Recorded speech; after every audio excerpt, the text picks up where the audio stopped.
Everyone ready? Gotta grab an extra agenda.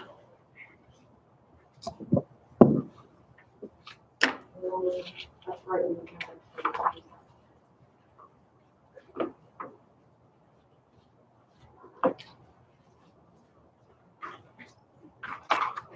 Oh, you need the agenda? I was going to use it to take notes, but I don't look that over, so we're good. Okay. Got everybody here?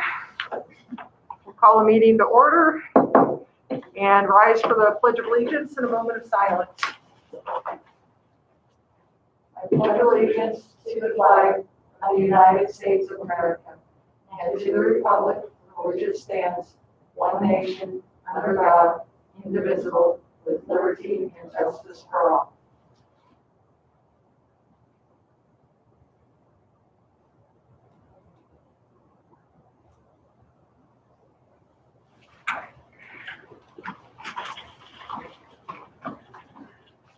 Okay, I need a motion to approve the agenda. So moved. Second? Austin, Aye. Dottie, Aye. Graber, Aye. Huber, Aye. Lucky. Aye. Okay, we have no district community spotlight, and I understand we have no public comment tonight. That is correct. Okay, I need a motion to approve the consent calendar. So moved. Second. Austin, Aye. Dottie, Aye. Graber, Aye. Huber, Aye. Lucky. And next thing on the agenda for information items, we have a legislative update with Brian Gustafson. All right, I put a sheet on your desk there and talk about what's been going on legislatively in the last month or so, give you a heads up on a few things.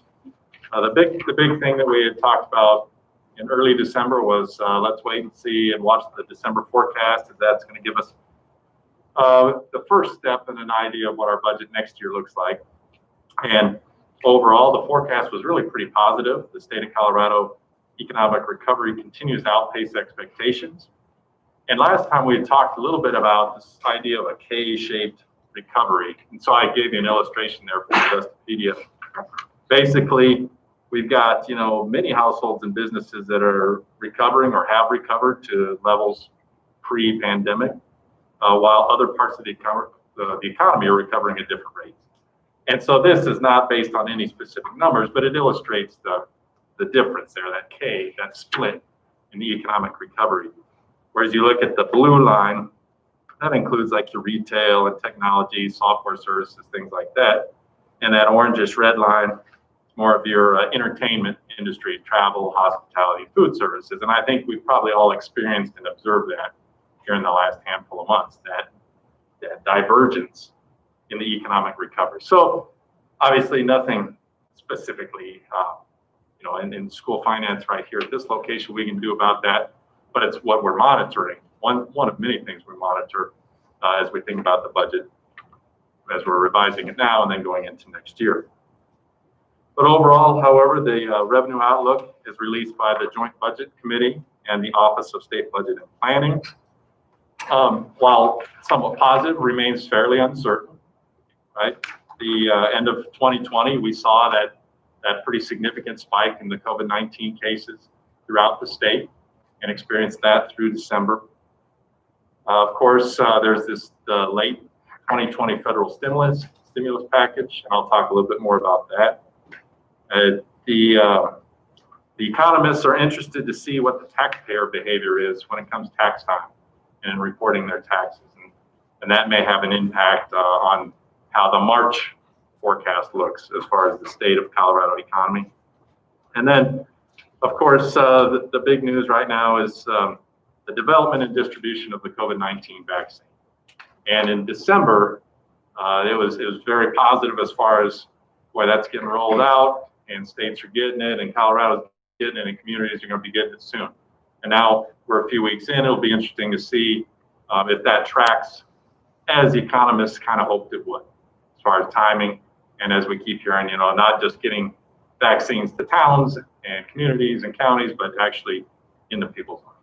So stay tuned there, but those are all things impacting the state economy. As far as K-12, focus in that December revenue forecast, K-12 enrollment. It's interesting to see that, and not surprising, but interesting, that there was lower than expected pupil enrollment statewide, down about 2.6%. We've been talking about that. We pretty much expected that was the case. Students in brick and mortar buildings down almost 4%. This is statewide. Kindergarten, and we've talked about this a little bit, down 8.5%. The idea of the kindergarten red shirt this year is a pretty interesting one. Those families that have opted to not send their kindergartners to school here during the pandemic and the 20-21 school year. It's going to be really interesting to watch and see how if and when those kids come back into schools next year as 6-year-olds, or what would typically be their first grade year. So that's something that I know CDE is monitoring, and the legislature is going to have to wrestle a little bit when it comes to the School Finance Act and funding schools.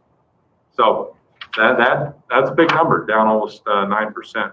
But I know, surprised, right below that, online programs up 39.5% this year. Obviously, a different way of delivery was sought by families in the beginning of the school year.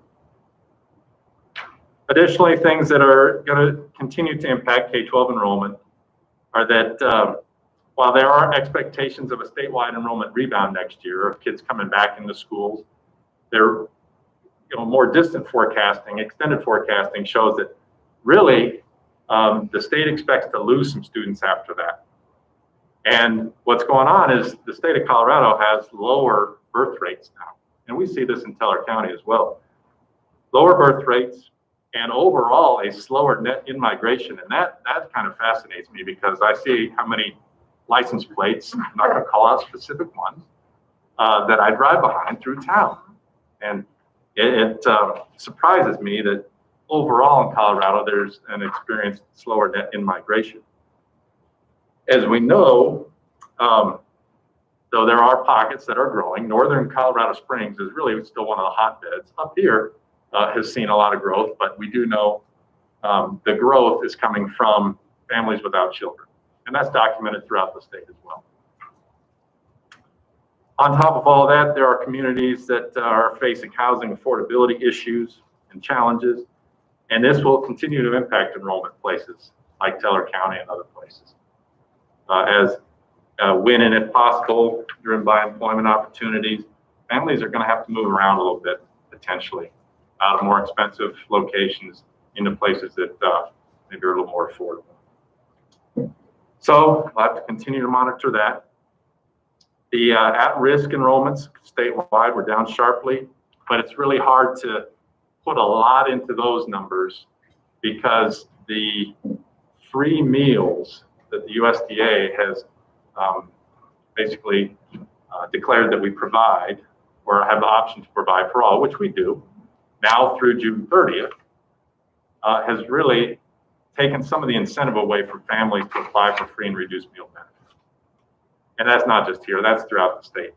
So families, kids are already getting free meals. Why apply for free and reduced lunch benefits? Well, there's more to it there. I mean, if you're going to play sports or participate in activities or want some breaks from fees, districts will provide some of those things for kids on free and reduced meal benefit plans. But there's a little less motivation now.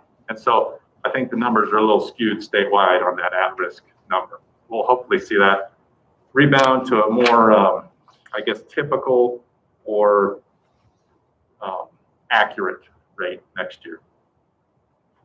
And I'll get into our plan next week a little more at the DAC, and then in 2 weeks, so we talk about the revised budget.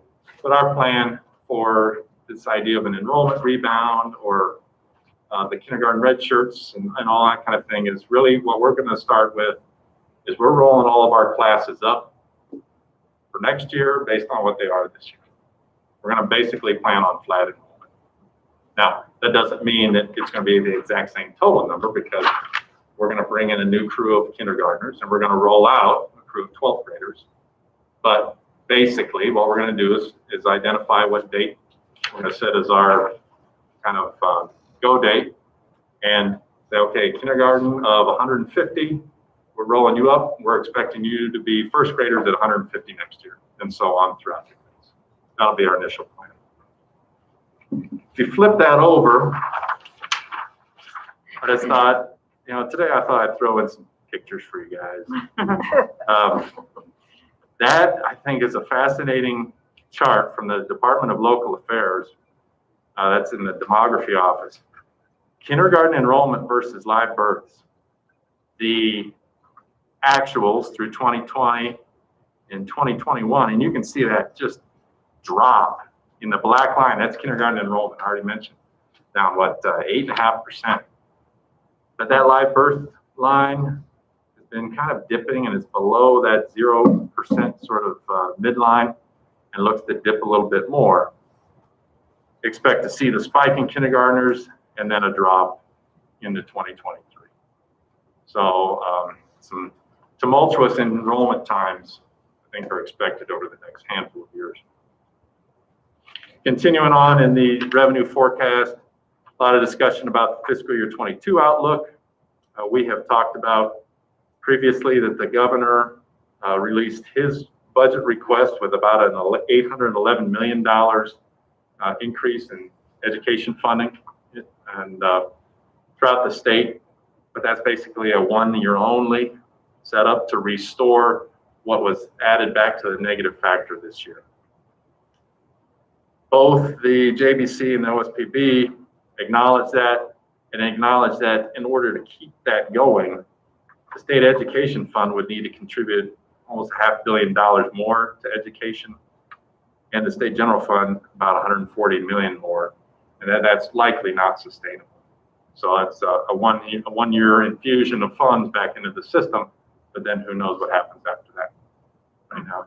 So even though, ideally we'd be doing 5-year plans, 3-year plans, it's almost like we're hanging on. We're year by year as we have been, and almost month by month, it seems like at times right now.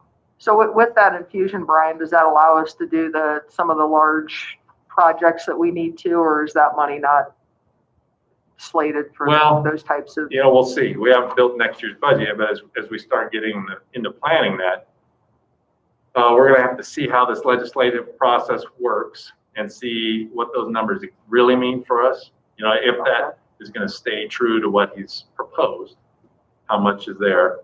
And then it's going to be a hard call as to, obviously it's one-year only money. We can address one-year only things, but what other things can be addressed that maybe aren't one-year only? That's going to be the tough decision, I think. Okay. Numerous tough decisions. Thank you. Along those same lines, the new federal stimulus package that came out late December sent $519 million to the state of Colorado. 90% of that, or that allocation to education, sent to the school districts through the Title I formula. So we just saw these numbers, and we're slated to receive $889,325.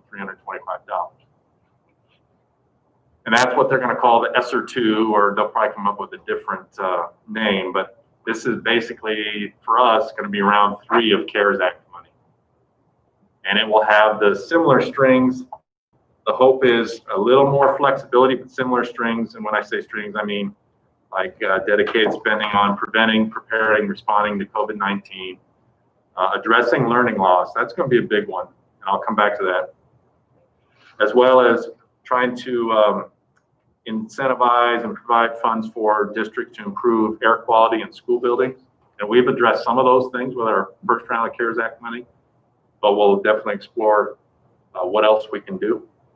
And going back to the learning loss is, that's a primary focus of this next round of money, and trying to somehow identify and measure learning loss and then how to restore it with these dollars is something that Colorado is going to be challenging schools and school districts. More guidance to come. But we will build that into our revised budget without many specifics, probably even in the next 2 weeks, as far as exactly how that will go.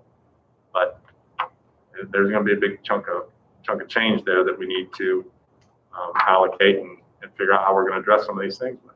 When does that have to be spent out by? September of 2023. So it can be spent from March 2020 through September 2023. Now, every school district has already submitted all their audits and closed their books for 2020. So basically, we have to finish spending our first round of ESSER money, and then we could get into that allocation if we get there. And more details on that to come. The legislative session convened today, and it's going to run for today, tomorrow, and Friday, then recess until likely mid-February. So, and looking at the agenda, it's hard to get many specifics off of there right now. And we'll be on a meeting in the morning with our lobbyists and learn a lot more about kind of what the plan is there for these 3 days. But that's going to move that legislative session back. We know it's usually a tight time frame as we get into May with trying to get our budget adopted for next year.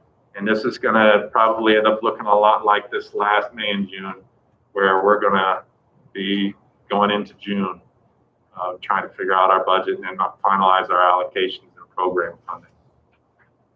So that will be another interesting challenge, and hopefully, the pandemic allows the legislators to resume in February and continue in February as planned. That would, oh, I did want to share one other thing just about enrollment. I received this information from the Colorado School Finance Project today. 178 districts in Colorado this year, 43 either had an increase or no change in enrollment, and 135 are experiencing declining enrollment.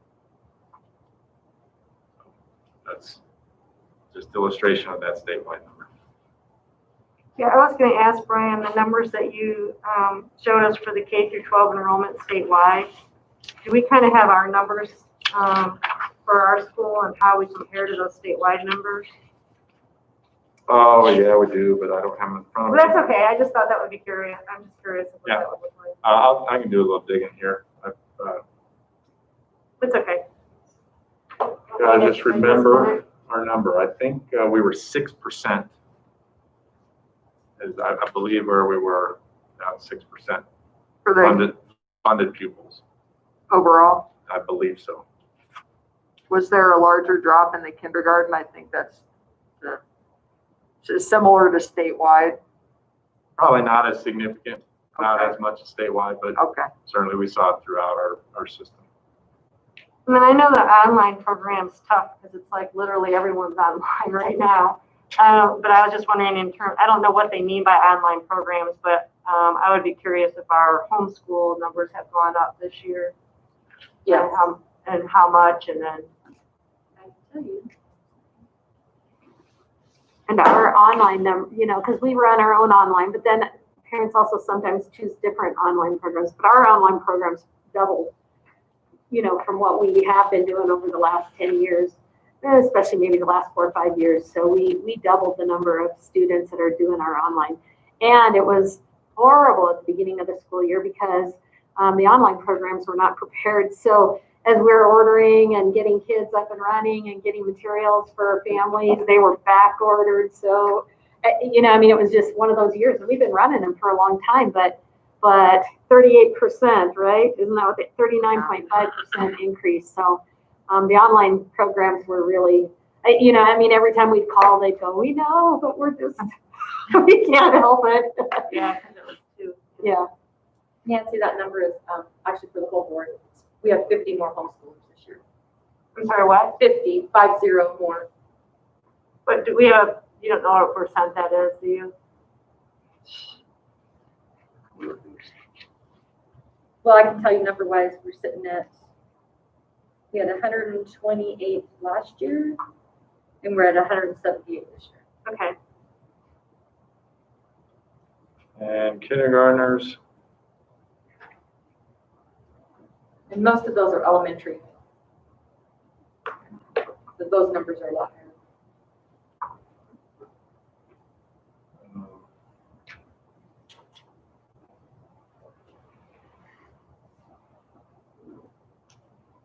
6.7% kindergarten reduction.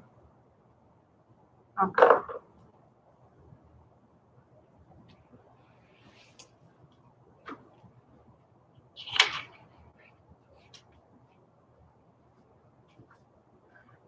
So if we have a kindergartner, it doesn't look like we'll have a large number of them, but if we have a kindergarten, or not a kindergartner, somebody that comes into first grade that doesn't have any record of education in kindergarten, how do we handle those? Or what do we do with those? We occasionally get those, so basically when they come into a school, the school's gonna do some testing at the very beginning of the school year and then just try to program based on where the student is. Occasionally, depending on ages, we make some shuffling. Like if the child maybe has like a late birthday, there might be, and is really struggling in a first grade, we might make a recommendation at that point, to move them back a grade. We don't normally do much of that, but that's been done before.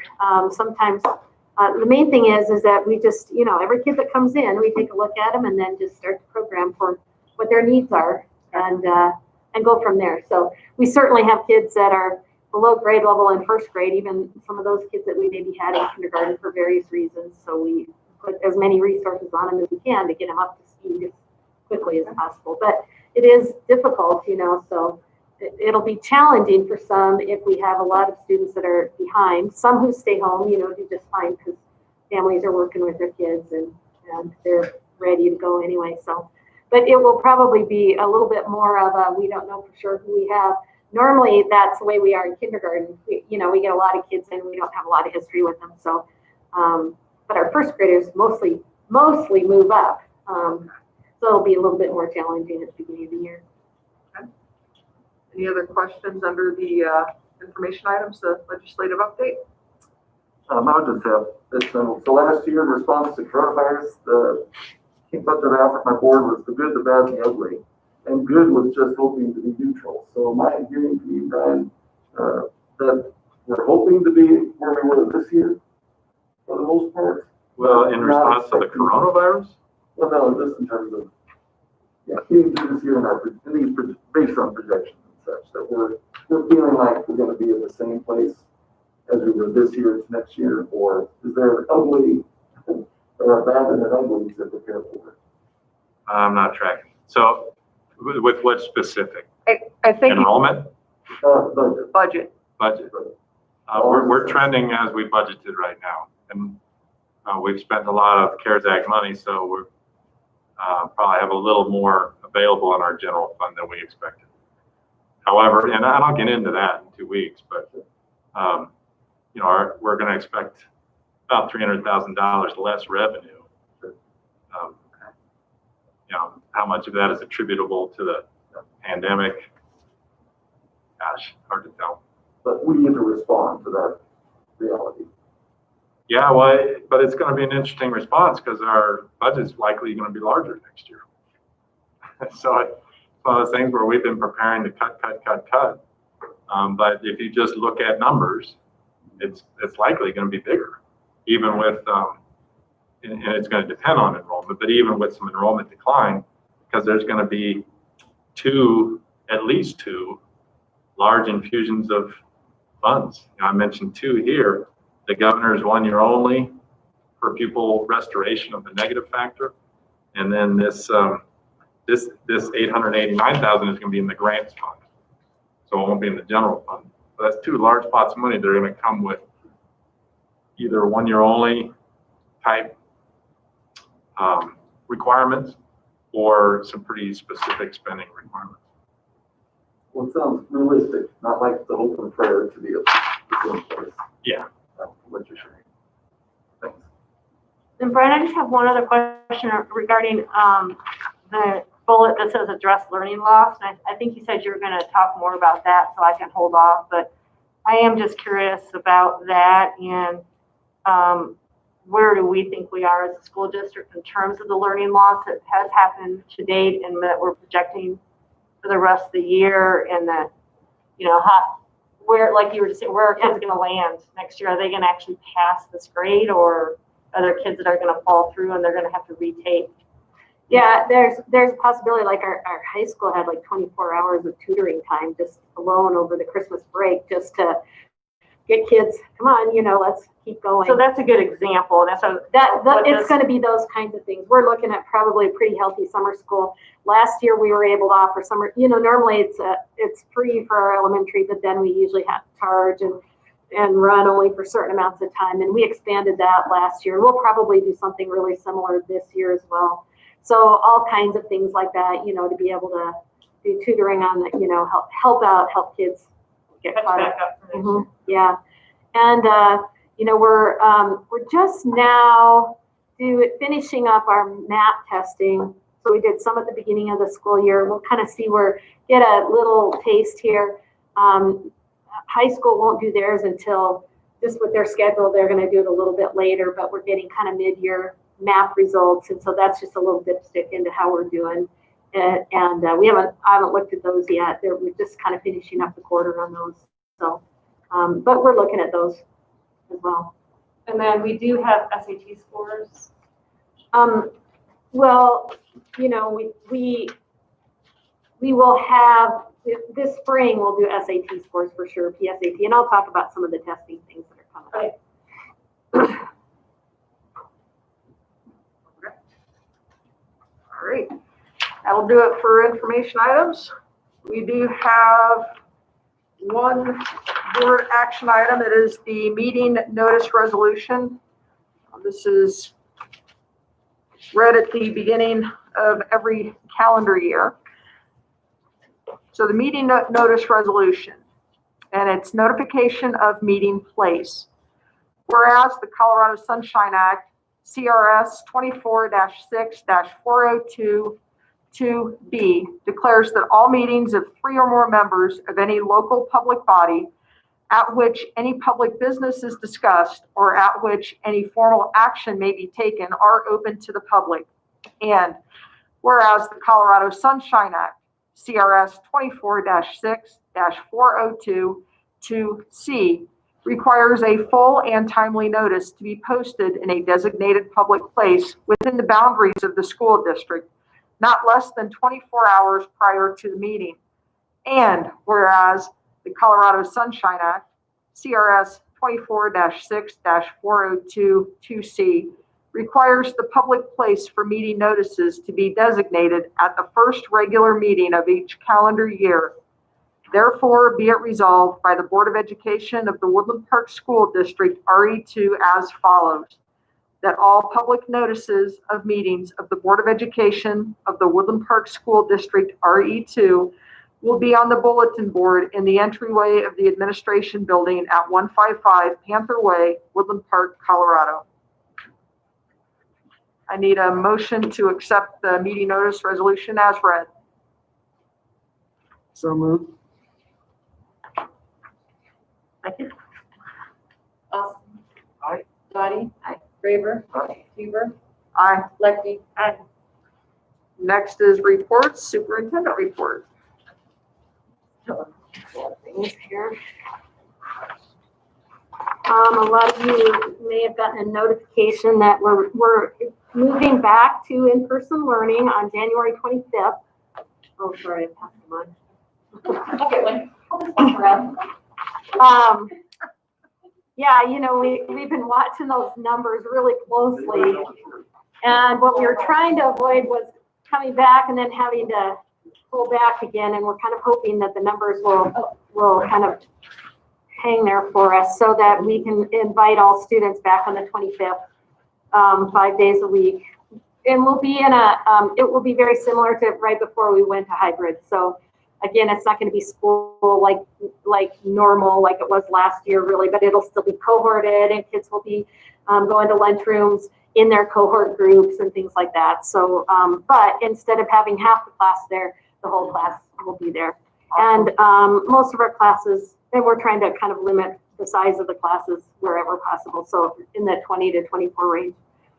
And we have sports practices starting up January 18th too. So we're kind of keeping our fingers crossed. And it's really interesting. Some sports require masks and some don't. And, different regulations for different sports. So that will just be really interesting. And again, hopefully we can keep kids and out, people getting sick and carrying that on, I mean, just trying to keep that to a minimum.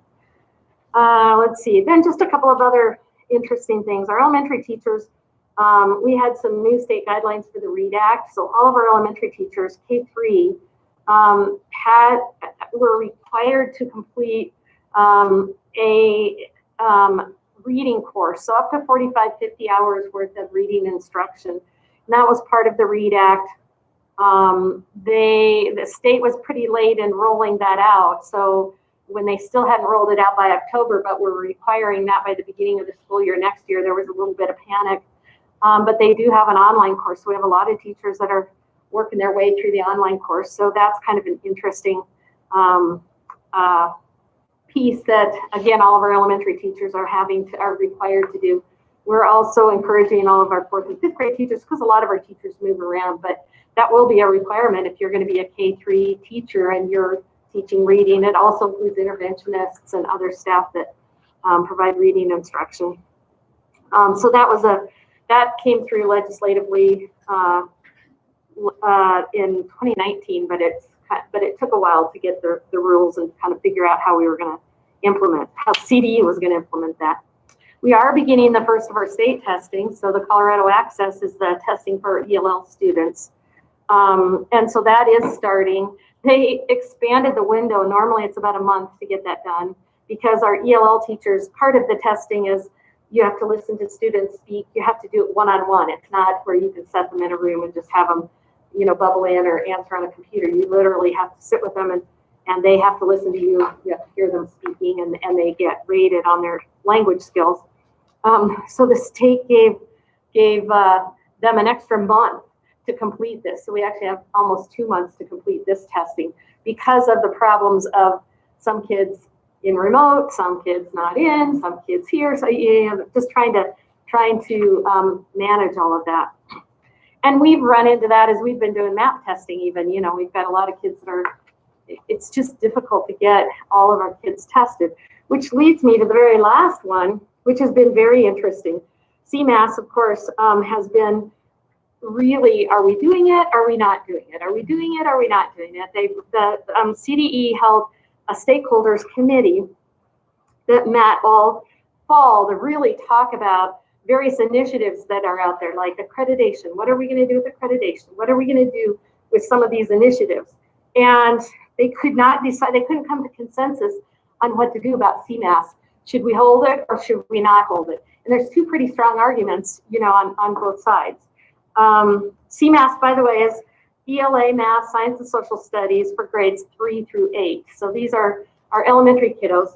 And this is the one that takes many, many days and many hours to do. So each assessment is three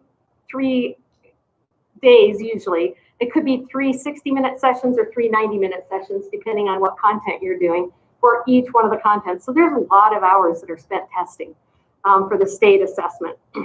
And it was just interesting because the two sides of the argument are you cannot do a remote option. So that being a given, if you've got a lot of kids that are still out on remote and not coming in, we're not going to be able to test everybody. Or, you can't force a parent who's got their kid student at home for medical reasons, for sure, for valid reasons, and say, hey, you've got to come in and do state testing. So there's a lot of concern that the state used to hold us to a 95% participation rate. And so most of us know, well, we're not going to make a 95 participation rate, but how valid will the results be if we're only testing 80% of our kids, for example? So there's a lot of that. And then additionally, we've lost so much school this year, so much instructional time, that there is really kind of a cry out of, do we really need to spend these hours doing testing when in fact it'd be better to be in front of our kids? So that's the argument against. The argument for is kind of where you were going, Nancy. We'd like to have a dipstick of, and I think the state would too, where are we? Can we get an idea of where we are? So that's yet to be decided. And in the meantime, we kind of keep rolling ahead. We have to prepare for it because, you don't, I mean, we just have to be ready in case we're gonna do it. But it's pretty unsettling for a lot of people out there because they just want to know, are we doing it or not? I probably get that question at least a couple of times a week. Where are we on CMAS? I'm like, well, we have to plan as though we're doing it. So anyway, that's kind of interesting. SAT is a go. They feel like, that needs to be done for high school students, but they're giving us a few extra days to do it, and it gets done much quicker. So students can come in for one day and get through the assessment in one day. It's not a 9-day event, that sort of thing. So it's a little bit easier to manage and so on. So anyway, it's just been kind of interesting in testing world. Do we have results from our SAT that was taken? Yeah, and I haven't Fall? I haven't dug into those, so I can get you some information on that. Yeah, I'd be curious just to see, because Yeah. the pandemic started last spring, and I know that kids were not studying for it as much because the colleges are not requiring it. But I would still be curious Sure. to see where our kids landed. Yeah. And there is a bit of that. I mean, that's the way all of the testing right now is it's like kids take it seriously, do they, that sort of thing. But Now, Linda, what does the graduation bar look like in this pandemic year in terms of what is that threshold or measuring stick for? the state just released the state graduation rates. I don't know if you saw that, but it was up by like 2 points. So it's up 2 percentage points. Overall, what's really interesting is, and I kind of talked about this at the work session, and that is that I think people limped through last year. They kind of limped through March, April, May, and finished out the year. But this year is when they're really kind of hitting the wall. So the conversation across the state is really the number of Fs that are out there. Students are falling so far behind, especially when they're not in front of teachers on a daily basis. They're doing remote or they're doing online or whatever they're doing. So there's a huge concern. It's nationwide and it's statewide of the numbers of students that are falling behind. So I think last year, we got kids kind of through last year, but this year it's been all year. It's not just the end of the year. So this year is really going to be telling. Do you have any sense of how we're doing with our seniors? No, I don't. And at this point in the year, there's still, I know that we have a lot of kids that, we always kind of do at semester 2, it gets up to the end of the semester. And so we have a lot of scrambling. We did have our high school put forth tons of hours over the break. Not as many kids signed on to the tutoring times, but they did offer lots and lots of hours over break for kids to be able to, get in there and make up work and complete things and so on. Not as many as they'd like, but they did offer that. And we had teachers that were there for many, many hours, over the break to help kids. But I don't have a number for you right now. Not yet waived. Yeah, well, Exactly. the end of the quarter is this Friday. So Be scrambling up this week. yeah, uh-huh. And Linda, on the first point, I just visited with some teacher friends in Denver, so they're getting a little bit of a timeline in terms of when the rollout of shots are available to them. Do we have input or insight into? Yeah, Dell and Tina have been working with our county health department. They were saying, I think 4 weeks is what they were saying. Isn't that right, Brian? Hopefully, right, with a hopeful tone. Yeah, and Definitely not a it depends on the concrete number of vaccines that the county gets. At whatever point they feel like they have enough for we're below that 1B. It's whatever category we're in. So we're not up at the very top, and I think that's their best guess. But it's totally dependent on the number of vaccines that they receive. And we started to talk about, how would we manage that? Doing all-day clinics and, what kind of a time frame that looks like. And would it be our nurses? Would it be, county health and so on. So just logistically, we're not quite close enough to really be able to nail that down, but starting to see it on the horizon. And yeah, I think there's some differences between counties and when counties get it and so on. And, you know, we're working with our Teller County folks on that. The word on the street is that, to take into account a day's worth of recovery, you know, if everybody gets it on the same day, that might not be a great Well, distribution. or like I said, you know, we were talking about maybe we were saying we need a snow day on a Friday and then do it on a Friday so everybody has a little bit of time. We do have a couple of breaks coming up.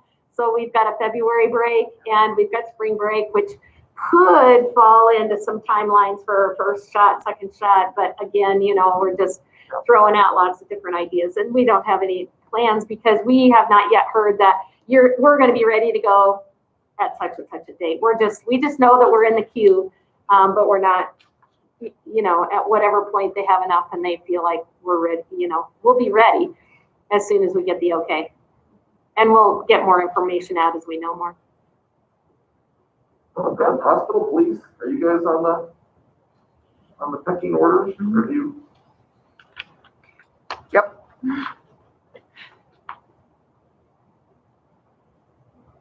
All right. Any other questions for Linda? Okay. Board reports. Anybody have any board reports? We were gonna read, the letter that went out, but I feel like it's been distributed quite well. So unless anyone else feels we need to read it, I would decline that. Okay. I've got no concern or take no issue with that. Everybody else okay with that? Yep. Okay. And what Nancy is speaking about for those online, it's a message of gratitude and commitment from the Woodland Park School District Board of Education, and a message went out to all parents, staff of the district, and also it was published in the Courier. So if you have not seen that, that's where you can go to take a look at it. My understanding it's also went on Facebook, right? And yes, it was also posted. It's pretty on much out Facebook. there. It is out there Yeah. everywhere, so very good. Also under Board of Education report, so we do have the, we're starting the hiring process for the next superintendent. Based on our timeline, the one thing that we may address during this meeting that might not be able to wait until our next work session would be any type of a survey that we want to put out to the community on what the community is looking for, what we want to look for in that respect for superintendent qualities. There was an email, and I don't know if you were able to get it because it was something that I had received right this afternoon. And I thank Linda and Kelly for putting that together, but it has just ideas of what to put out in a survey, and then we can talk about the contents of that and talk about how we want that to get out and finalized, and that will take care of business for today. So is there anyone that did not see a copy of that? I have it on my phone. Can we get a I have a hard copy. You don't need a run copy? Yes, if you could. Can't, I can't read it. It's too tiny. Two, you need one? Three? I should be able to use the computer if I can. That's four, Linda? That was this afternoon.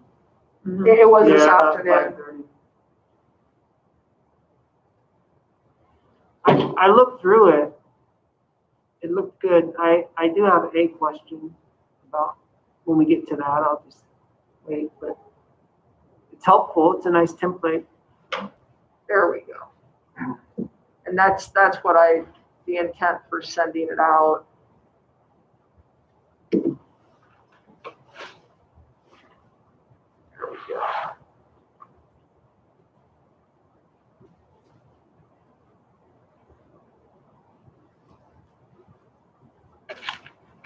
So is the intent that you want to get that out prior to our next work session? Yeah, I think we need to, because that'll give us time to get some response back before the February timeline of when we need to review applications. And it'd be good to have these responses back prior to reviewing applications.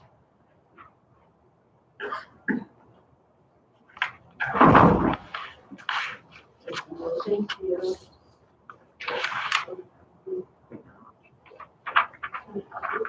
Sure, I'll take a hard copy too. Thank you.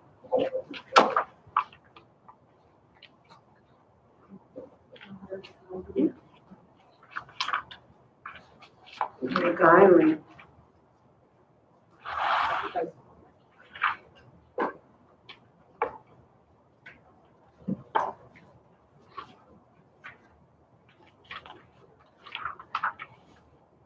So how does this survey get released? So, and that's part of our discussion tonight as well. So it definitely goes out through the Infinite Campus contacts, but we also will release it through the community, go through the grapevine is one way, through the Chamber of Commerce, and any other methods that we agree upon in putting it out. We can get it out there so that we get as much input as possible. And is this what we did last time? No. No, it's one that Kelly found and it's like, oh, that's a pretty good one. I think you could do it rather quickly and collate the information pretty quickly as well. So So what did we do last time? I can't remember. We don't meet, we had meetings at the schools, didn't we? We did. are you sure? Well, No, I'm not you know, sure. we did the strategic plan like right before, Oh, that's literally right. like the year before. So I don't know that we We did a used whole the lot of. strategic plan information. Yeah, I think so we that's what we did. Good memory, Linda. Better than mine, Had girl. that before. All right. Question one.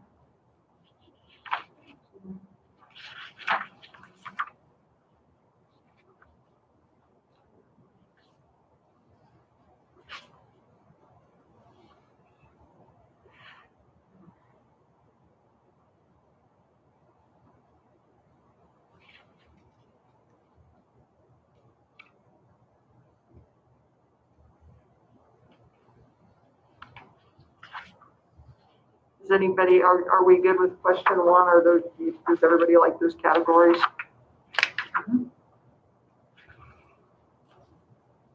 I think if we just take this one at a time, it'll go more smoothly.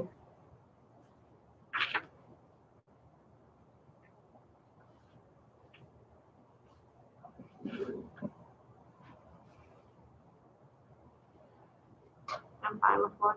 Yeah. Good. Corbin? Okay, so question two.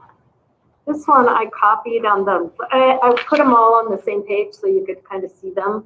The one on the left is the one from the sample that we got. The one on the right, I just went through and pulled out the things that the items that you had in the posting.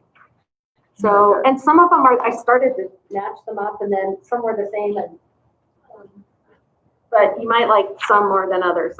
Or one line work, whatever. But that's why there's two on there. Well, and 7 seems like a lot. You get 100 people thinking 7 things, you can have this whole list on there, fairly equally distributed. That's, so, exactly, so.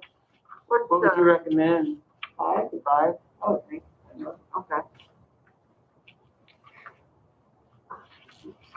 That's what makes it fun. No, but I want them to have that too. Yeah. I know, Yeah. and I think we had long conversations about this last time, because it's like, well, we want them to have all these things, but you're gonna have to decide what are the key things that people are looking for. That's right, what are the ones that really rise to the top over multiple groups? So when we present this survey, we won't have 2 columns like this. So No, you put the ones that were on the listing on the right, and some of them coincide with what's on the left. correct. So our task tonight is to maybe streamline this or to decide which ones go over into the single category. Yeah, Okay.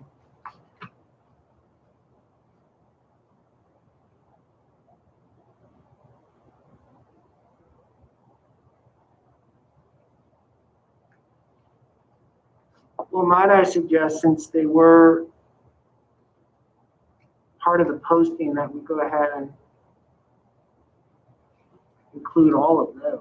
maybe work Start- off of the right Work and off then of see the if right, there's yeah. any that you want to add in. And add to those. Yes, I would Like agree. leave that as the primary list and then add to them from the what we see on the left. If we're doing that, on bullet 2, we say ability to work with leadership team to execute strategic plan. It's not just to execute the strategic plan. It's to, I mean, 'cause we want to continue to evaluate and I don't know how to say that, but it's not just to execute the strategic plan. Well, at the top of the sample survey, build good teams. I was trying to think where these intersect, like Well, you said, Linda. I mean, I like the idea of keeping the strategic plan in here. I just want to say more, maybe it's to continue to evaluate and execute the strategic plan or something like that. Yeah, and you want it, because you want a strategic plan to be a living. Right. That's It what I'm wasn't trying to- just, oh, we did this a long time ago and now, so continue to evaluate. That's probably a better way to say that. evaluate / execute or however.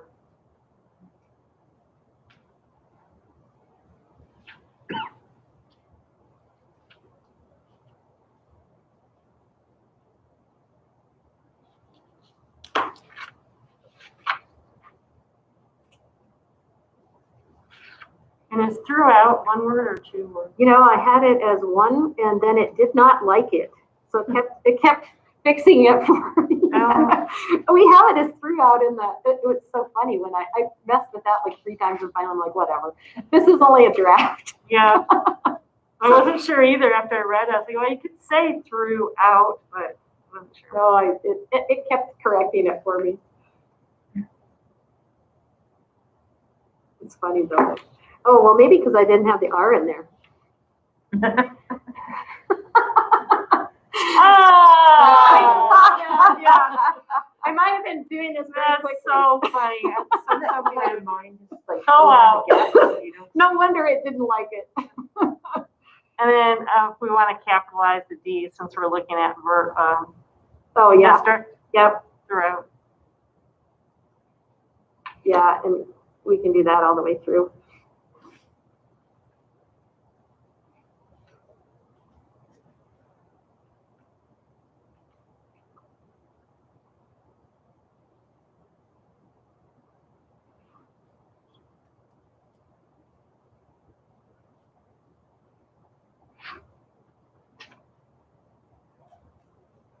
And on the highly visible in schools and driven to become part of the community, I don't like him. I mean, I like the word driven, but I like over here, I think it said highly visible in schools and the community.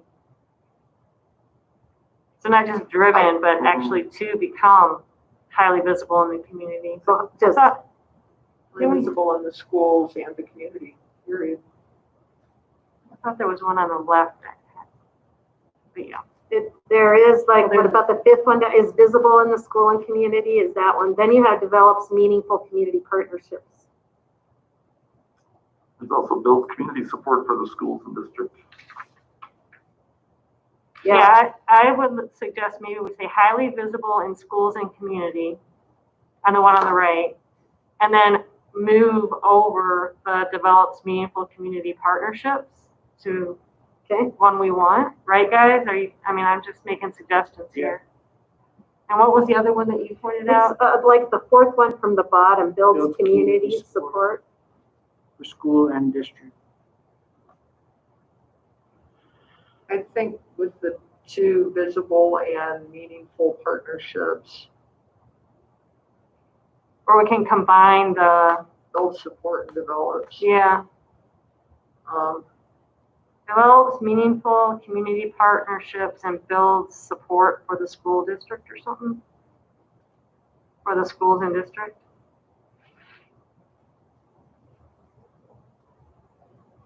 But just combine those 2 maybe?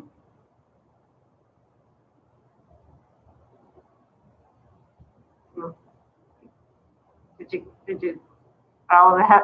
I got it. Okay.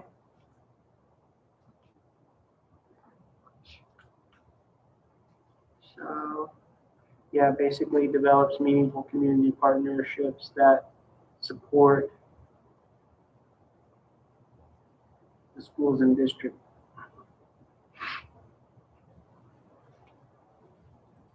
That helps to streamline it.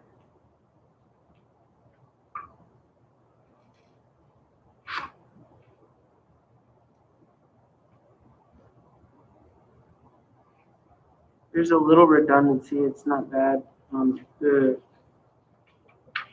Is child-centered or is student-centered, student-focused? I think student-focused is fine. I agree. Where are you on that one? So right in the middle of the page where it says student-focused on the right-hand side, Yep, go directly across to the left, it says is child. child-centered, that's, redundant, so we can just keep student-focused. Okay.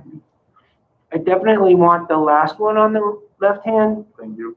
side over, Okay. engages parents, listens to and respects their ideas, needs, and issues. I think that would be a good one to have in there.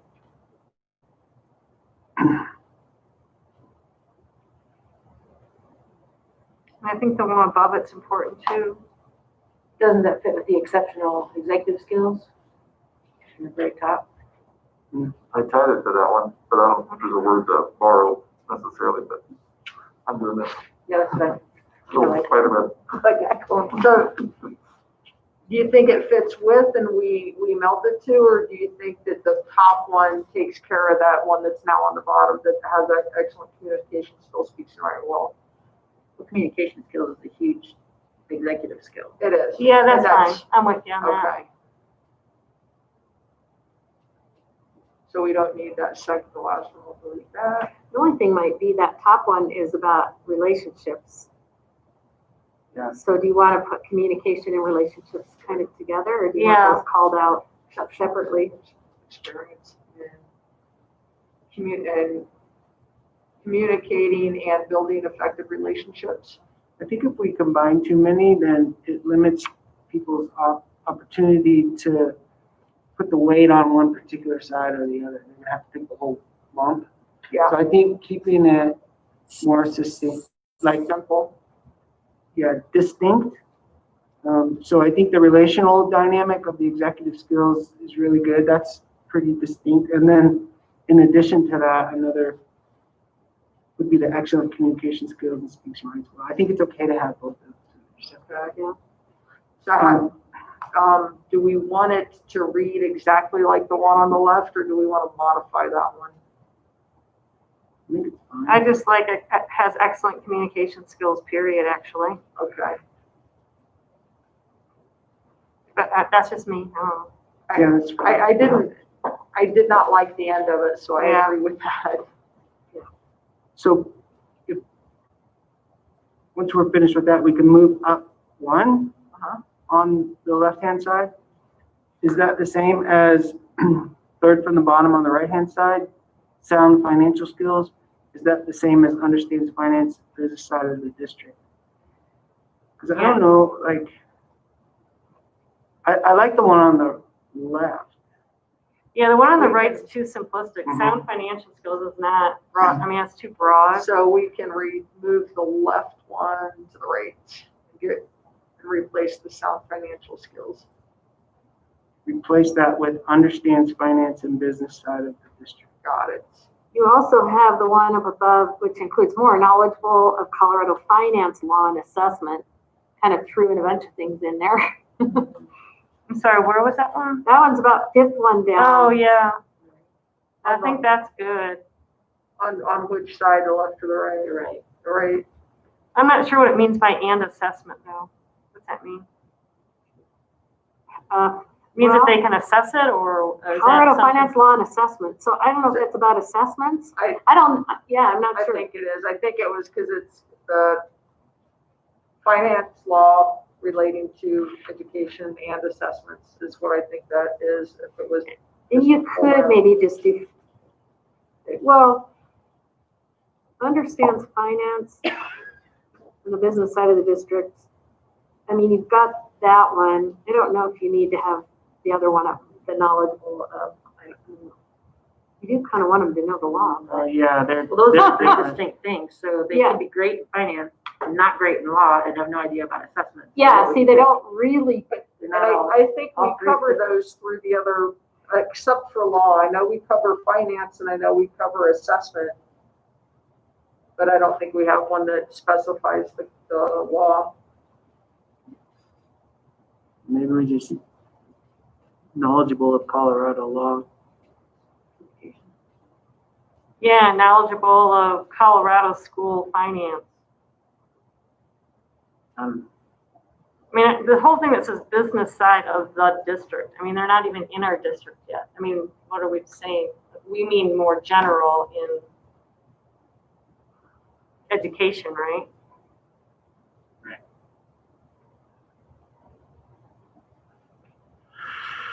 So knowledgeable of Colorado education law. Do we need one for finance and one for assessment, or do we have that built in? Or it could be understands finance and business side of education. Yes. The one on the left, the third one from the bottom, I think needs to be moved over. Change the district to education. to the what? Education. So understands the finance and business side of education. Gotcha. Colorado. yeah, it might Yeah. help to put Colorado because we do some things uniquely. Okay, understands the finance and business side of Colorado education. So we have law, we have education, or finance. Where do we have assessment on the right side? Would that be underneath bullet 2? Same as bullet 2 on the left, but you can add assessment? That's what it's talking about. Yeah, So it has a deep knowledge of curriculum, instruction. Assessments and how students learn. Something like that. Cool.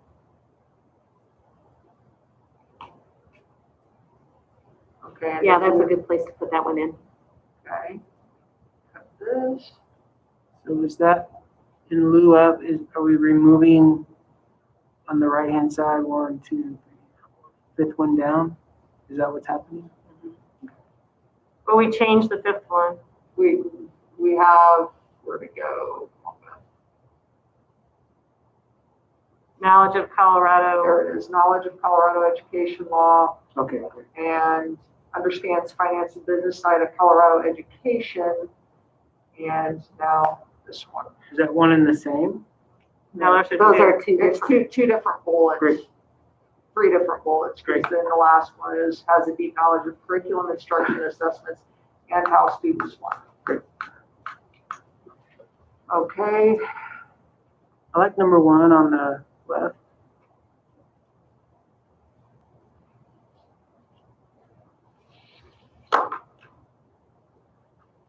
And this is what the community is expressing as their top 5. Yep. So having that as an option, that's good. I would like to change good to strong. Yep.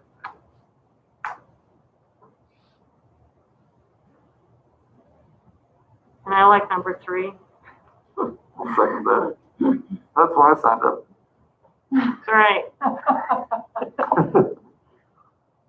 I like number 5 from the bottom. the second, let me get number 3. I'm actually moving these as we're talking, so. Well Sorry, done. Beth. Great. It'll just make it a lot easier for Linda can double check me. Yeah, And yeah, Kelly. we'll compare. Number 5 from the bottom, 1, 2, Is that the 3, engages? 4, 5, yes. Now. Yeah.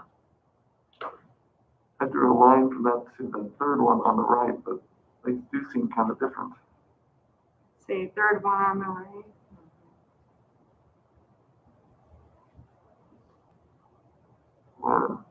Where they're similar, where they're different. We're different in the, Yeah, they are. one is as a cultural change or a cultural, there's a cultural emphasis. Yeah, for everyone, not just the faculty. Okay. So.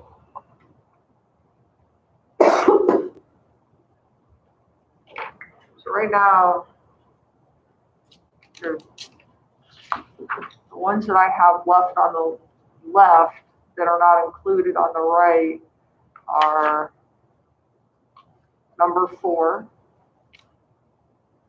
from the top. I'm counting down from the top. So number 4, unless you see something that is representative of that on the right.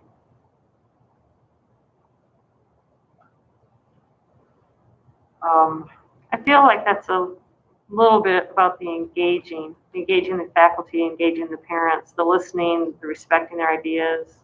Yeah. I mean, that's being open-minded.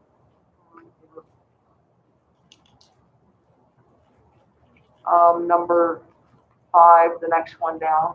And I think that one, because we had 3 that were similar, at least, and I think we combined. That's the one them. that we combined with highly visible in schools and community. Right. Yeah. So that 6, number 7.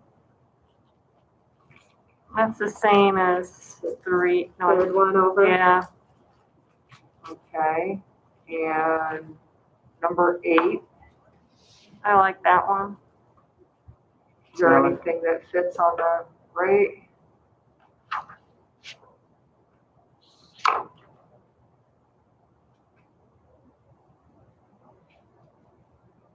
Something I got close to is straightforward, genuine, but that's, Is that? All right. What was that? oh, I just looked at straightforward, genuine, enthusiastic, but it's a little more personality than decision making. Are there others on the left that haven't made their way over or have been? Well, haven't been crossed there's still a couple more. Are we taking number 8 over? What's the decisions makes firm, right? Yeah, Makes yeah. firm Yeah, I decision. think so. Okay, let me get that one over and then I'll keep going. Whoops, undo. Wrong thing. Is number 9 even an expectation? I think so. Okay. Why are you questioning that one? Because I was going to say I'd like that one. No, I'm not opposed to it. It has a clear I just wonder vision. who, like, technically, like, is it a collaborative vision? Or is it how much emphasis is placed on the individual coming up with a vision for leading our school and inspiring others? I guess the way I look at that is, even if that person doesn't come up with a vision, but they have our vision Oh. and they understand it clearly and they inspire others to follow the vision. But maybe that's not how you took it. But the way I took it, which I mean, 6 people could see it 6 different ways, but the way I looked at it was that they had the onus of creating the vision. Mm. Yeah, I didn't know if that was their role, if that's the expectation. No, it isn't. It's the, It's superhero. It's a little bit attached to the ability to work with the leadership team to Exactly. continually, but not quite. It's got a different.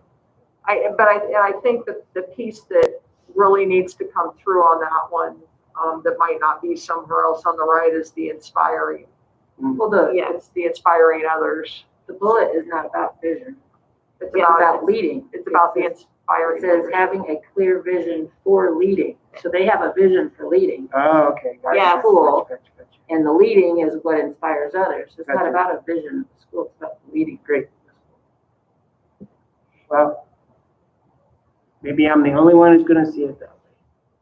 No, That's a filter I have. no, because I was focusing on vision too. So I'm wondering if we should use a different word there. Yeah. That's a good one. It's a little bit like preacher though. Are you joining what's there or are you bringing, something new? Maybe that's the filter. And that's the tricky. Yeah. I think we want both. No, but I hear what you're saying. You're absolutely right. It's for leading.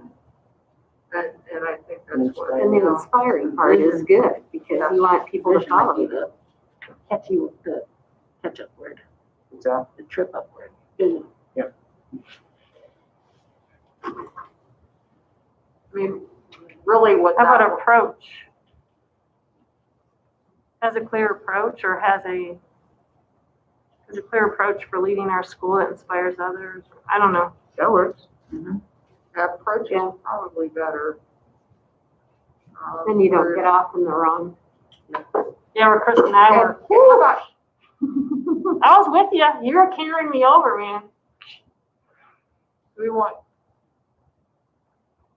clear, or do we want something more like strong or? Yeah.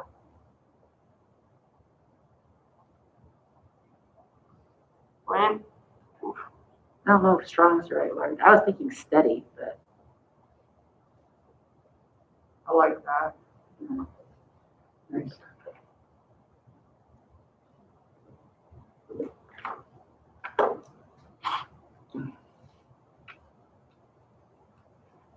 So as a steady approach for leading our schools that inspires others, or leave it at clear. great. Steady, That issue goes. steady she goes. Like Nancy's stability. thinking still. Stability, honest. No, I'm fine either way. Okay. I was waiting for someone else to just take that one. Yeah, it's good. Okay, got it. That one is moved. Next, so the next one after that one. So that was 9. Child-centered would be the next one, but we already, That's kind of we redundant. did that one with, we did Student student-focused instead. Yep. Where the heck did that one come from? Oh, Is confident in the higher. That's oddly worded, but I know what it means.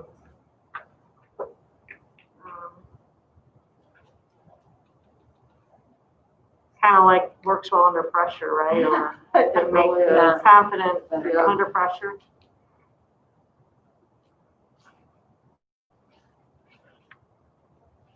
Well, that's on the right, the fourth one down. That's exactly what I was gonna say. So we're good with the is confident, don't need that one. I Right. think so, yeah. So the next one Can we underneath say that. courageous and confident maybe? You guys like confident as well, or should we just leave it courageous? What number I is guess it? it's fine with courageous. The fourth one down on the right.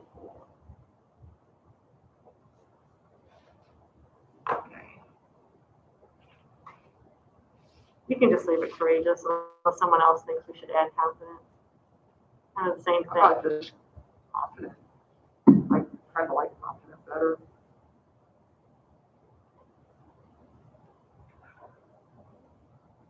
Yeah, I can go with that. Take courageous out. I do like courage though. So do we have 2 bullets of decision-making on the right side now? I've circled makes firm decisions after appropriate review. That's getting moved over. And And then there's this one we're talking about. Not that I'm against it, just observation. Yeah, Yeah, thanks. so where it makes, that was number 8. What was the first one about making the decision?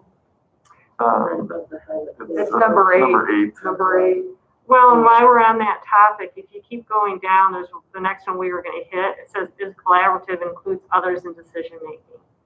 So I was gonna say, I think that one is a good one because it talks about collaboration, but because that's part of that's after appropriate review, right? That's by being collaborative and including others.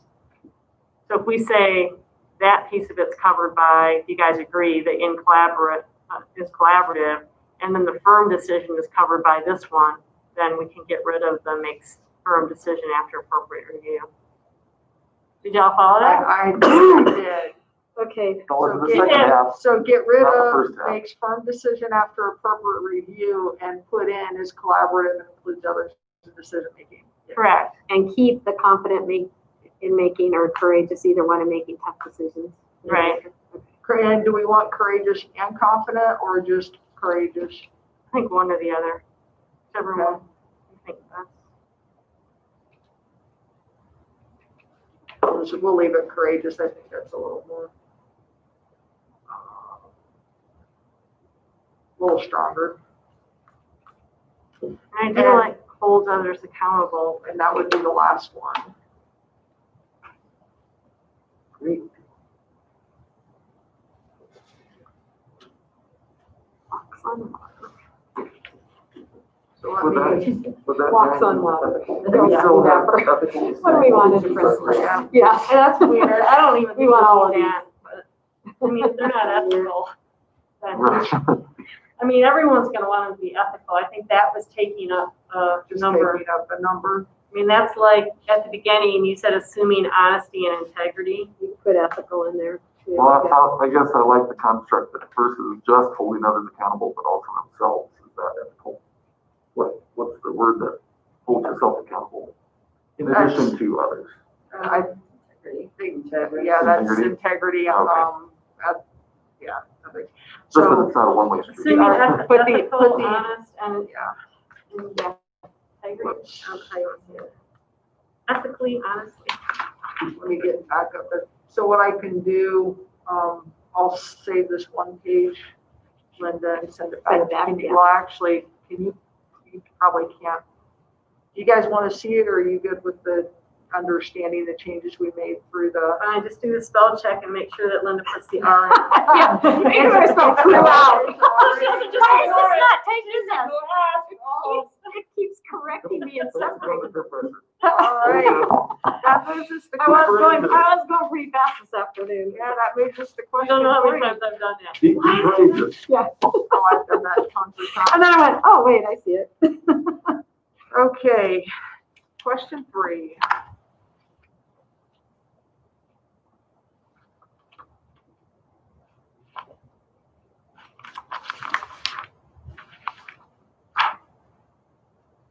How close is this to our typical back review questions?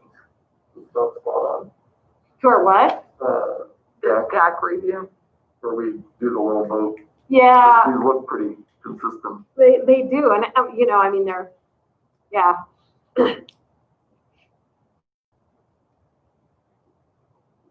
Well, security is not in here, is it?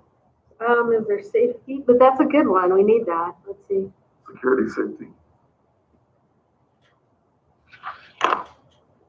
And is 4 a good number for that, Gwen, or should? What's that? I think four is probably good. Okay. And you have student well-being, social emotional well-being, and it says emotional, safe, and confident. So these are safe, but it's only for students. Yeah, we probably need safety and security in there someplace. I'll just toss it on the bottom. We could take off maybe emotionally safe, confident, and security. Where was that? One, 2, 3, 4, 5. The student well-being. So just take out what's in parentheses. Yeah. What's financial issues? Should that be more like budget or Health, Physical health. yeah, physical health? I like that. Physical health instead of financial. Issues. Physical health or wellness?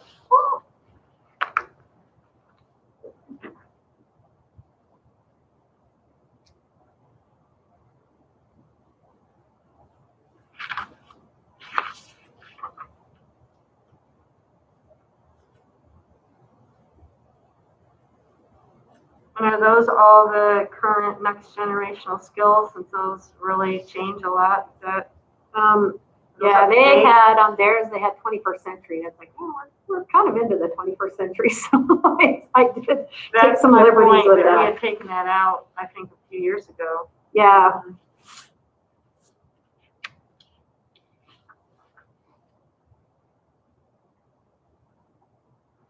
Anybody have any others that they can think of? No, but thinking 4 is gonna be tough. Top 4. This alignment of curriculum instruction to standards is,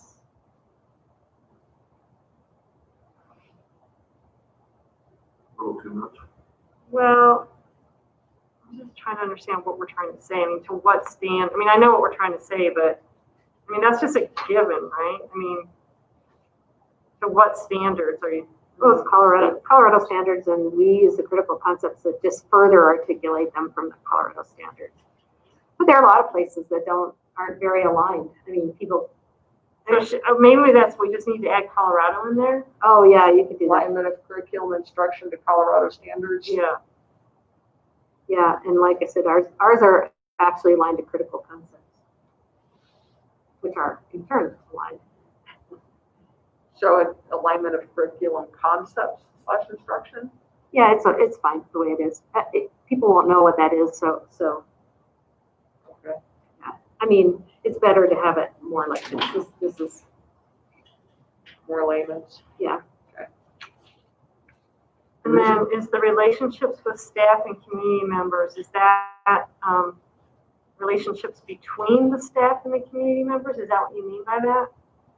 That that's a priority, is to strengthen or the relationships between the staff and parents, or that one I'm not. Okay, which is fine. I mean, is it really staff and community members? I think Well, there's two different things. You've got staff and you've got community members, and this is the superintendent's focus. this is district priorities. Or that the superintendent should focus on. Yeah, but these are district priorities. So if the district priority is it the superintendent?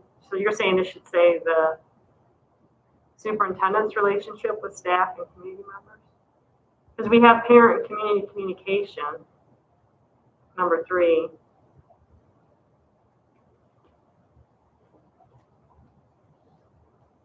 Let's see where you're going.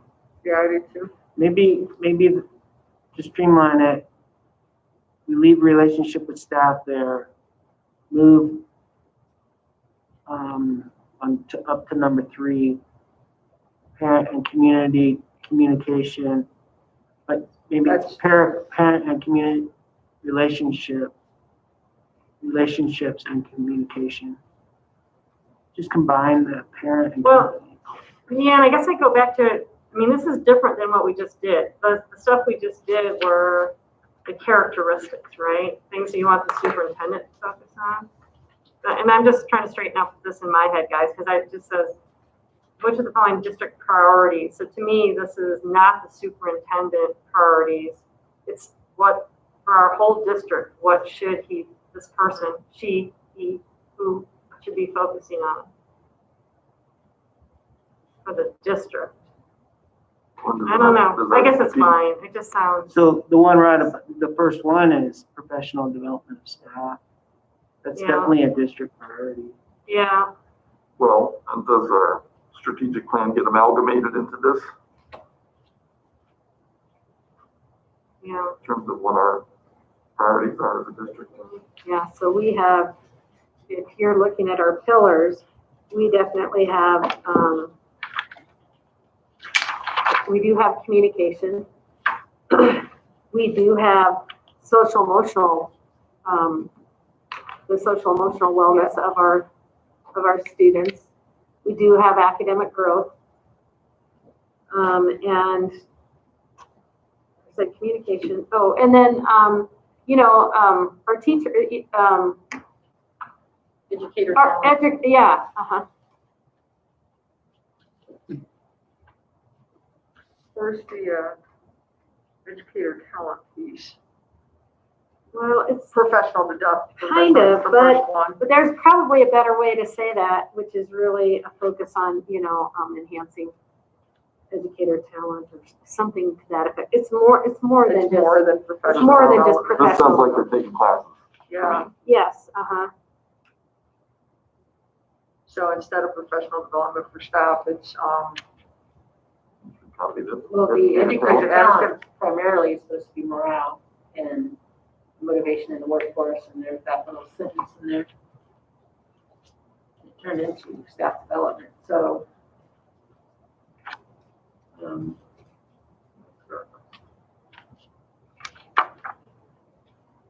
Attract, support, and retain the highest quality staff by fostering exceptional, positive, and empowering work environment. So put the objective or what's under the description of the objective? I don't know, that's what I'm saying. I don't know what you want to focus on. You know, like the optimize educator talent and invest in their success.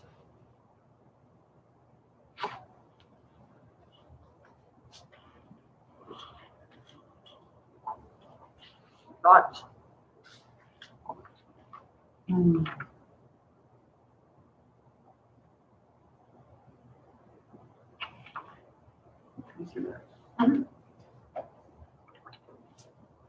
You kind of like maybe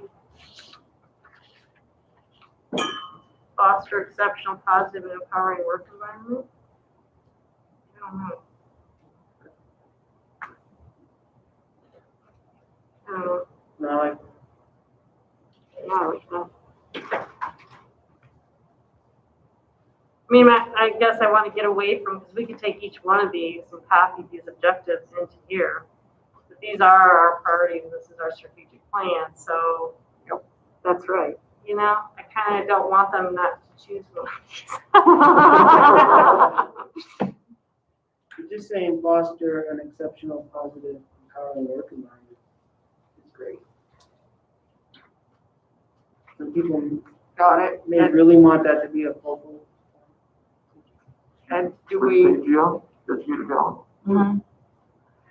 get rid of the professional development for staff, or do we leave that in? I'd leave it. I'd leave it. I think leave it because there are going to be some that will, Okay, but it's a much smaller, it's a smaller part of all of that. yeah. Okay. Anything else through this that we think needs? What do we do with the relationships one, the second to the bottom? The second, so that we have relationships with staff, and then the parent and community communication is the fourth, well, now it's the third bullet down on the paper you have, I believe. Can I just make a suggestion there? I just wonder if it should say, parent, staff, and community communication and relationships. Just bundle them all in one.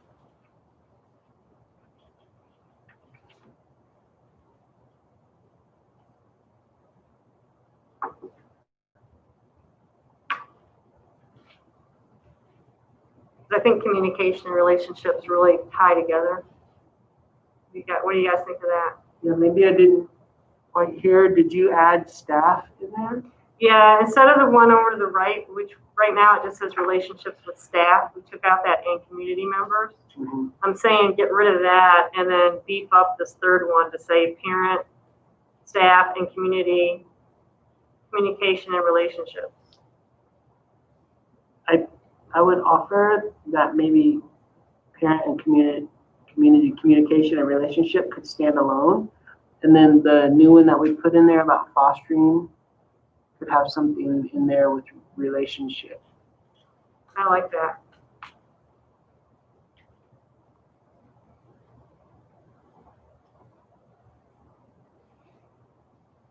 Also foster exceptional, positive, and empowering. Work environment. Through relations, through We're started out by build strong staff relationships by, I don't know. We're just strong staff. I don't know. Go, Chris. it's implied. The relational pieces in there. Yeah, maybe we don't I need a agree. separate one. Fostering piece. I agree.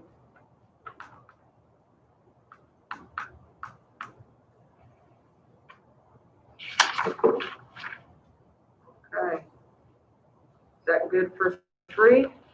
Can you share out what we ended up with? Professional development for staff, foster exceptional, positive, and empowering work environment, school-related legislative issues, parent and community communication and relationships, increase parent and community involvement in the schools, student well-being, social emotional well-being, image of the district, student growth and achievement, fiscal health, focus on next generation skills for students, in parentheses, communication, collaboration, innovation, critical thinking, problem solving, technology, literacy, workplace experiences, alignment of curriculum / instruction to Colorado standards, increasing opportunities for students, facilities improvement, and safety and security. Thank you. And then I wonder if we should use the same beginning. It says, which of the following district priorities should the superintendent focus on? I mean, should we, because this one we said the top, choose the top 5, we're saying, right, characteristics. Should we say choose the top 4 district priorities? Yes. Because they need to focus on all of these, right? Yeah. I mean, we're just saying, what are your top? I don't want them to think, oh, you're just gonna focus on 4. I mean, we need to focus on. Choose the top 4 district priorities the superintendent should focus on. Yeah. Great. I'll get rid of, we selected 4. Okay, question 4.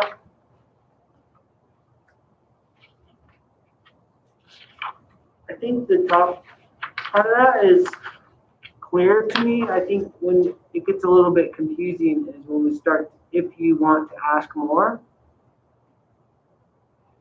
What are the top strengths for the school district choose? I got lost in that. I wasn't quite following. how I think that was just the Oh. note, right? That's just a note that says if we want to ask more, those are all choices. Oh, That's all that is. So no comment. oh, I thought that was for So, the each. nope, so question 4 was it. Thank you. Well, helps.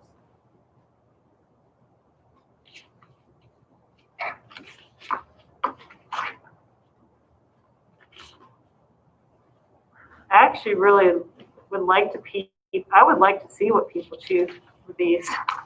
Yeah. I think they'd be good questions. Well, the strengths and the improvements. It shifts. And I would almost like them to number them. You can ask that. List 1 to 7. Is, I don't know if we can do that in a, Oh, Oh, yeah. You'll still end up with which ones. Yeah.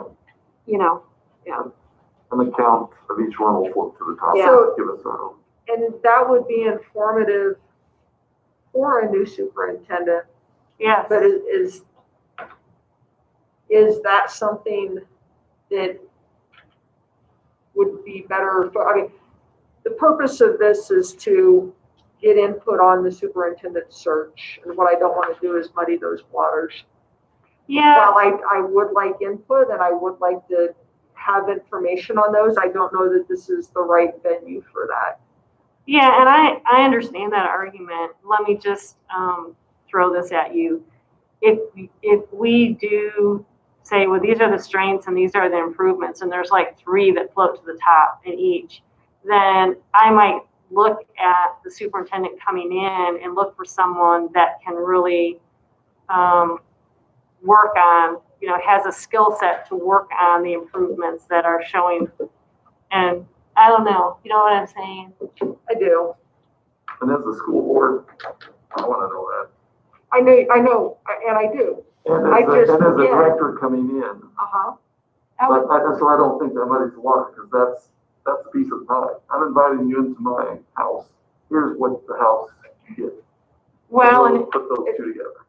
yeah, and my other, So let's on go that back same to the thought- beginning of this then. Well, just on the same thought there, I think that when we're doing the search, that question is going to be asked of us by the superintendent probably, right? And can we answer that without really getting some, So I mean, I do think it's information that's going to help us select. let's go back to the intro. Okay.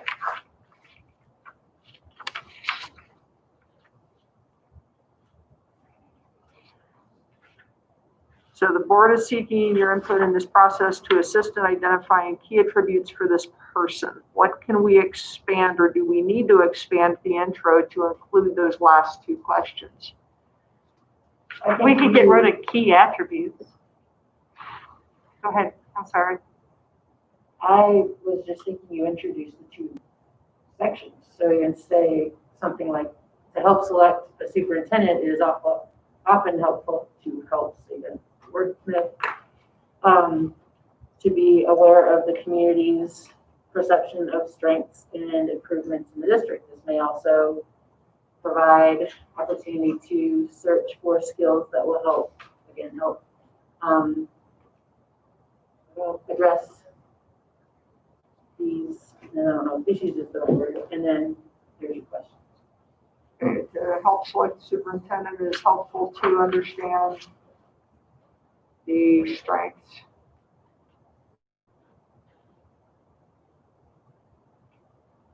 Or the perceived condition and current condition of our district. Yeah, I like It's that. really what we're I do like- asking I do for, like- people's perception. Mhm. So the perceived current condition of our district, strengths and areas that need improvement.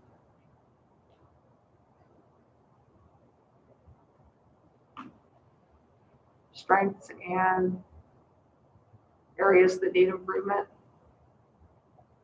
You could just Or say areas perceived. that can, Current conditions, and then just leave it at that in the intro, and then you've got two different sections down below. Help select superintendent is helpful to understand the perceived current condition of our district. Period. And then top strengths, and then top, and do we want to go back down to 5 again? Yeah. And I think you want to move that either above the subgroup, you don't have it underneath what improvements you don't have choose up to.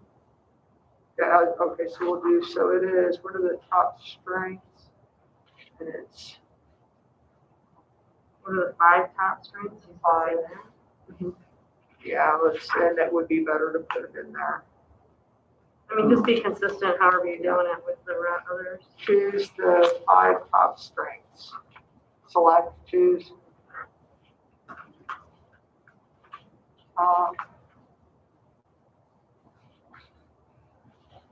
would there be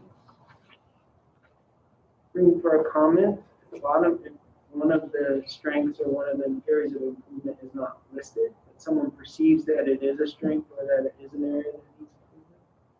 Do we have a comment on the bottom or no? Fill in the blank or, Is this survey monkey? I'm not sure which one we'll use. Or Google Form? or do we want to open it? I- Broad, open. I mean, I there's a think that's long where you're list. gonna here. get, I think we're trying to focus, but you're right. What if there's something that we have that is a perceived strength or weakness that we haven't identified? But I think it is important to try to focus and I know, you bring could bring just put, the top, bring instead out of the having an top open ones. comment, how about if we just have another bullet that just says other and then have a line so that you just list the other, but you don't write out like a bunch of comments of others, right? Just to make it a little more, give them the opportunity to put something in there, but don't make it a free form like paragraph of your complaints about the district. Oh, look, they gave me a box. It's Yeah. 4 inches tall. That's not what we're looking for, right? Still in active session. But I want to make sure that people have an opportunity to voice their perceptions. So I'll put an other with a line at the bottom. Will that work in, Yeah, you can, okay, usually. I gotta make sure, you know, if I run. figure out a way to do that. All right. So I think we've got that. So, and it's to help select superintendent is helpful to understand the perceived current condition of our district. Choose the top 5 strengths of the school district, and then choose the top improvements that are, so shoot, I need to see the Top 5 improvements. yeah, top 5 improvements that are most needed, or most needed, get rid of our, Yeah, okay. we've got two help centers, so what about, instead of to help find, or whatever the first part reads, the superintendent in, what's the verb? Then help. So in selecting our superintendent, and we can get rid of that first help. Okay. Selecting, oh, it is helpful. There you go. You're correct. In selecting the superintendent, it is helpful to understand the perceived current condition of our district. There you go. Thank you for catching that. I do that a lot too. And I'll do that. Okay, and that is it. Is everybody good with that? Awesome. All right. I have that. I'll send it to Linda. I think I had one thought. I probably should have done it before we went through this work piece. But just doing some thinking, reflecting, and I just wanted to make a comment to the fact of us as a school board, us as a board of education, that we have always been and are required to be an apolitical party. We don't bring politics into the school or into our goal or desire to educate the kids within the school district. And I'm just very grateful for that, and very grateful for everybody's honest and heartfelt input in striving for the best for all the students that are within our district boundaries. And that's pretty much just all I wanted to say. Absolutely agree. So, Yep. Big bell curve. yeah, exactly. Exactly. But with that, I need a motion to adjourn the meeting. So, Second. Austin, Aye. Dottie, Braver, Aye. Huber, Aye. Lucky. Aye. Thank you. All right. I can get this sent to you now, so I don't